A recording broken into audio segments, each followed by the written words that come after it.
আয় আল্লাহ সাবেক তিনবারের আয় আল্লাহ বাংলাদেশের দেশ নেত্রী বেগম খালেদা জিয়া অসুস্থ, উলামায়ে কেরামের মহাব্বতে উনি চলতেন, উলামায়ে কেরামদের ভালোবাসতেন, আল্লামা সাইদি রাহিমাহুল্লাহকে অনেক ভালোবাসতেন। আয় আল্লাহ আলেমদের মহাব্বত করতেন। আপনার বান্দি মুমূর্ষ অবস্থায় আছে, আয় আল্লাহ মনে হয় মরে যাবে এমন একটা হালাত। আয় আল্লাহ এই ক্লান্তি লগ্নে ওনার বাঁচার বড় দরকার, আপনি হায়াতে তৈয়বা দান করে দেন আল্লাহ। আয় আল্লাহ জীবনে উনি যে ভালো কাজগুলো করেছেন, আয় আল্লাহ এই ভালো কাজের উসিলায় আপনি সিহতে আফিয়ত দান করেন। আয় আল্লাহ সিহতে আফিয়ত আজলা কামেলা নসিব করে দেন আল্লাহ। আয় আল্লাহ সারা দেশের মানুষেরা উনার জন্য দোয়া করে। কেন দোয়া করে? আয় আল্লাহ ভালো মানুষের জন্য দোয়া করে।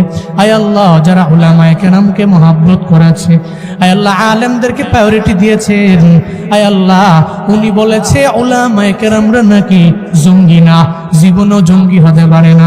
বাংলাদেশের উলামায়ে কেরাম নিয়ে যে কথা বলতে পারে সে উলামায়ে কেরামের অবশ্যই শুভাকাঙ্ক্ষী। আয় আল্লাহ এই জন্য আমরা উলামায়ে কেরামের আপনার দরওয়াজায় হাত বাড়াইলাম। আপনার বান্দিরে আপনি সিহতে আফিয়ত দান করেন, আজলা কামেলা নসিব করে দেন আল্লাহ।